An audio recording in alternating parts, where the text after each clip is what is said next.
दोस्तों आप देख रहे हैं सच 24 चैनल और मैं आपके साथ आपका दोस्त सैयद जावेद। आज हम मौजूद हैं मोमिनपुरा में प्रभाग क्रमांक 8। यहाँ से एक युवा उम्मीदवार एनसीपी अजित पवार गुट से खड़े हैं, तो हम उनसे जानना चाहेंगे कि वो किस मुद्दों को लेकर इस चुनाव में, इस रण में वो उतरे हैं।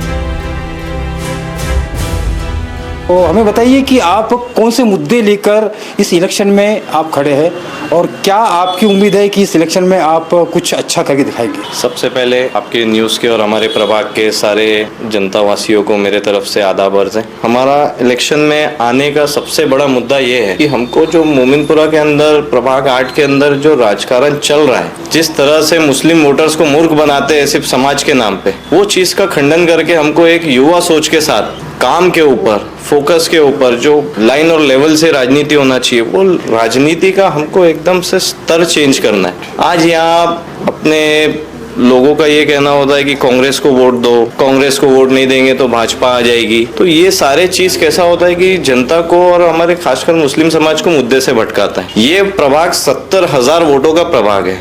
70,000 में से 55,000 यहाँ पे कमोपेश हमारे मुस्लिम वोटर्स है। तो पहला बात तो ये है कि कितने भी पार्टी खड़े हो जाए, किसी के आने से भाजपा निकलना यहाँ से पॉसिबल नहीं है। और इस प्रभाग का इतिहास है कि यहाँ से भाजपा कभी जीत के आई नहीं है। सबसे बड़ा मुद्दा, भाजपा हमारे हिंदू भाइयों को डराती है कि भैया कांग्रेस आ जाएंगी। सेम कांग्रेस भी हमारे यहाँ प्रभाग में लगातार पिछले 10 सालों से यही बताते आई है कि भैया तुम हमको वोट नहीं दोगे तो भाजपा चुन के आ जाएंगी। ये जो चीज है यहाँ पर, ये चीज बैठती नहीं है, सबसे पहली बात। दूसरी चीज, यहाँ लोग मुद्दे लेके उतर रहे हैं कि हम टॉयलेट बनाएंगे, यूरिनल बनाएंगे, स्कूलों को सुधारेंगे, यहाँ पे हम और भी प्रकार के जो विकास करेंगे। तो ये 10 साल से 2 टर्म से ऑलमोस्ट कम ज्यादा यहाँ पे सारे नगर सेवक जो है कांग्रेस के। तो मेरा ये बोलना है कि सारे लोगों को चुनाव के पहले ही क्यों याद आता है कि स्कूल बनाना है, ये करना है। 10 साल मेरा बोलने का मतलब सो रहे थे क्या? आज हम अगर सत्ता में अजित दादा पवार राष्ट्रवादी कांग्रेस पक्ष अगर है, तो हम अगर चुन के आते हैं तो हम इसके अंदर में बहुत सपोर्टिव हमारे लिए ये रहेगा कि हमारी जनता की आवाज मंत्रालय तक के पहुंचेंगे। आज मुसलमानों का कोई नुमाइंदगी ऐसी बची नहीं है कि हमारी आवाज ऊपर तक जा पाए। लोग डर डर के कांग्रेस को वोट दिए जा रहे हैं और पूरे समाज का बहिष्कार होते जा रहा है। मेरा एक सवाल है कि आप राजनीति में आने का आपका मकसद क्या रहा है? और क्योंकि आज के जो हालात है, जहाँ पे मुस्लिम क़यादत के ऊपर में हर पार्टी एक अलग रुख अख्तियार कर चुकी है, तो वहाँ पे आपने कैसा सोचा कि मैं एनसीपी गुट से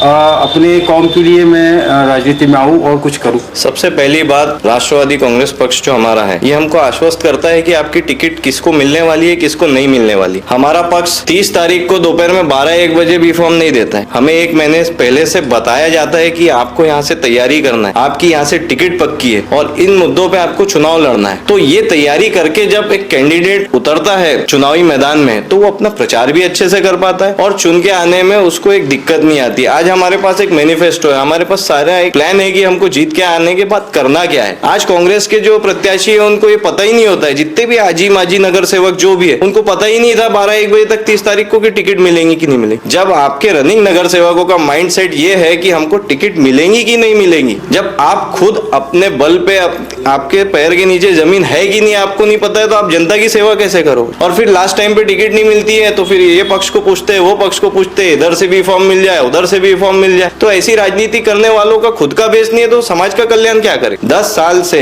कमोपेश, जितना मेरा और भी पहले से भी कांग्रेस के नगर सेवक यहाँ होंगे, लेकिन मेरी उम्र कम है, तो कम ज्यादा 10 साल से मेरे को इस चीज की माहिती है कि कांग्रेस का यहाँ पे राजकारण रहा है। ये समय बहुत अच्छा है कि यहाँ पे परिवर्तन लाए। और सबसे मेन चीज, कैंडिडेट का बैकग्राउंड आप देखिए, कम से कम वो एक नौकरी पेशा होना चाहिए या एटलीस्ट वो बिजनेस प्रोफाइल होना चाहिए कि उसका पेट भरा हुआ हो, कि वो आने के बाद करप्शन ना करे।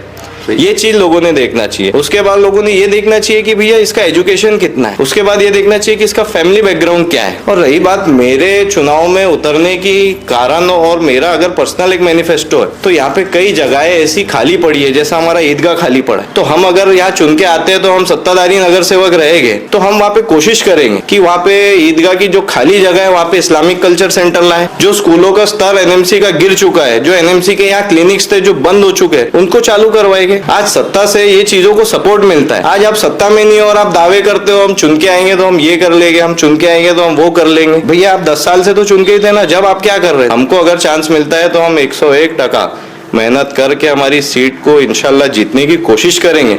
और जीतने के बाद हमारा मेन मुद्दा रहेगा कि मुस्लिम समाज का कैसा ज्यादा से ज्यादा कल्याण करना, ये हमारा मेन प्रायोरिटी रहेंगे और इसी बेस पे, इसी मुद्दे पे हम चुनाव लड़ने जा रहे हैं। प्रभाग क्रमांक 8 मोमिनपुरा से एक युवा उम्मीदवार एनसीपी गुट से खड़े हैं और उन्होंने अपनी राजनीति को एक मकसद बना के अपने कौम के लिए और बाकी जनता के विकास के लिए वो मैदान में उतरे हैं। तो देखते हैं कि आने वाला जो रिजल्ट है उनके फेवर में कितना पॉजिटिव जाता है। तो बने रहिए दोस्तों सच 24 चैनल के साथ में, मैं आपके साथ आपका दोस्त सैयद जावेद। ऐसी ही खबरों के लिए हमारे चैनल को लाइक करिए, शेयर करिए और सब्सक्राइब करना ना भूलिए।